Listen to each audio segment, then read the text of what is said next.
आपको पता है कि मुहर्रम के महीने में बच्चियों का रेप करना बिल्कुल जायज़ है। जी जी, सरगोदा के अंदर 8 साला मुंतहा जो एक करियाने की दुकान के ऊपर सामान लेने गई थी, तो पता चला कि अगले दिन यानी 24 घंटे पहले उसके साथ रेप करके उसको कत्ल कर दिया गया। और ये बिल्कुल ठीक है, इसलिए कि मुहर्रम के महीने में हमने दो ही तो काम करने होते हैं। एक, या तो हमने हज़रत इमाम हुसैन के नाम के ऊपर हमने कोई सबील लगानी होती है, किसी चीज़ को तकसीम करना होता है, कोई ख़त्म दिलवाना होता है, या हमने किसी महफ़िल को सुनना होता है। और दूसरा, हमने यज़ीद को बुरा भला कहना होता है। बस ये दो हमारे काम हैं, और इन दो कामों से ही हमें जन्नत का टिकट मिल जाता है और हम लोग हुसैनी बन जाते हैं।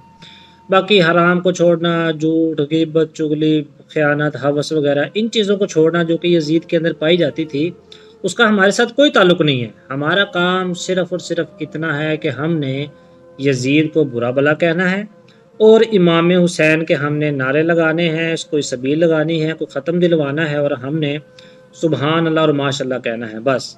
और इसी के साथ ही हमारी बख्शिश पक्की हो जाती है। हम जिस मुल्क में रहते हैं वहाँ पर अब बच्चियों की जान भी महफूज नहीं है। होगा क्या, मुजरिम को सज़ा दी जाएगी, बात ख़त्म हो जाएगी। लेकिन हमें ये तो पता है कि गोली किसने चलाई, लेकिन हम ये क्यों नहीं सोचते कि आखिर पिस्तौल बनाया किसने है। हम पिस्तौल खुद ही बनाते हैं, लेकिन बुरा हम गोली चलाने वाले को कहते हैं। हमें ये तो पता है कि जुर्म किसने किया, लेकिन इस जुर्म का सबब क्या है। हमारा मीडिया, हमारे इदारे, हमारे चैनल जो दिन रात फहाशी फैलाते हैं, उरियानी फैलाते हैं और लोगों के अंदर हवस को पैदा करते हैं, उसको हमने नहीं रोकना। क्यों? उसको हमने प्रमोट करना है। लेकिन इन सब चीज़ों के बाद जो बंदा कोई गलत काम करेगा, हम सिर्फ उसको गलत कहेंगे, लेकिन असल सबब की तरफ हम लोग कभी नहीं आएंगे। नादान ये औरत क्या समझे, सब घात लगाए बैठे हैं, बातों में कैसे आएगी, सब बात बनाए बैठे हैं।